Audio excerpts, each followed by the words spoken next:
Hello wonderful people, welcome to another video. I'm Lana and I want to take you on another journey with me while painting a little tiny painting. It's a teeny tiny landscape again. Well, not again, last one was a cat portrait actually, but this one is a little landscape. And I painted it on a little scrap that was just the size of a postage stamp. As you can see, my hands look huge next to it. And yeah, while I think my hands are big, the paper is still small. I was asked a little bit about how I paint those and what I use in my last video, so I wanted to share this in this one. As you can see, the techniques I use to paint this little landscape are just the same I would use on a bigger piece of paper. There's a wet and wet wash beforehand where I lay down the initial layers, the initial colors, which is a yellow and red and I think it was a blue, not a purple. It mixed beautifully to create this purple color.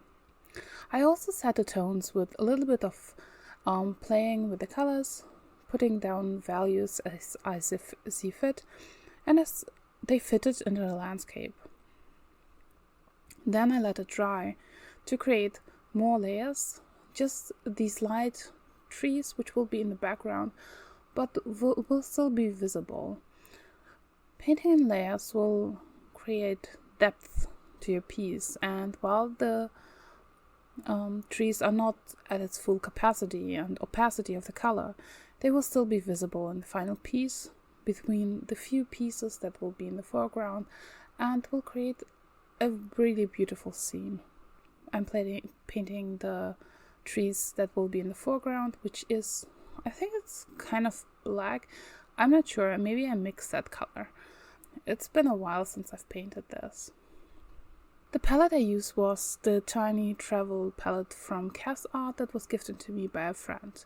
I used the paints that came with the palette, and although they don't give pigment info, at least I couldn't find it so far. I found the paints very enjoyable to paint with. They have really nice bright colors. I was able to mix what I needed with them. They were just nice to paint with. They might not be professional, maybe they're student grade, I don't know. But honestly, I didn't mind. And it's not as important for me for sketching. I always can replace the paints if I want to. But after trying these out, I found that it was easy for me to play and paint with this palette. And so I kept it as it is. A review is still coming. I have not made one yet, but I will. As for brushes, I used some that I actually purchased for gouache initially. They're fully synthetic and actually pretty cheap. They're the store brand of Gerstica, which I shop at pretty often. The brand is called I Love Art, which fits the setting on this channel and in the community. So the sizes I used were 4, 2, and 1, with 1 being the one with a beautiful fine tip where I can just achieve those very thin lines and very beautiful details on the small piece. I mean, it's delicate. Let's be real, it's very delicate. And using those brushes were really nice. I got them for gouache because they don't hold as much water as I prefer for my bigger watercolor pieces, but for the tiny ones it's actually a bonus if the brush doesn't hold as much water, because it will not run. There's just a small surface that you paint, and if there's an excess of water it will pull up and just be not as pleasurable. Is it a word? I don't know. Well, in any case, I prefer synthetic brushes that hold some water but don't hold too much water for my micro paintings. Are they called micro paintings? tiny paintings, mini paintings, well, whatever this is. It's just perfect for them. I start with the size 4 and then I move down to sizes 2 and 1 as I just need them. It's actually pretty simple. In my other landscapes, I have applied even more layers than I did in this one. This one was still one of the first ones where I figured out the techniques and what I like and how I like to paint it.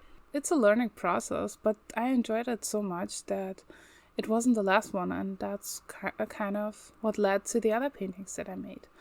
And believe me, since then I made a few of them, which I will show one by one too. There are so many videos that I have recorded but have not edited yet. I'm getting there, I'm sorry.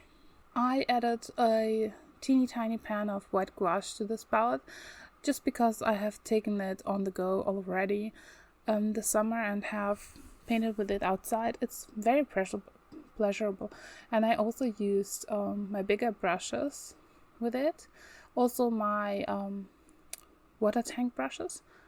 It works very well on the go. It kind of turned into my favorite simple palette this year. I sometimes have just my favorites which feel comfortable and I use a lot. As for paper, I used my regular 300 GSM watercolor paper. That's 100% cotton. That was just ripped to size using a ruler, and it's actually very simple. There's nothing complicated about it but the size, and if you want to try one, please do. It's fun, and for me it's super calming and gives me some rest from the noise of everyday life, and I wanted to share this with you. I hope you all had a wonderful day. Check the links down in the description box, the site, Discord, Mastodon, Twitch. I'm streaming regularly every Sunday, and you're welcome to join me. Have a great day. Bye.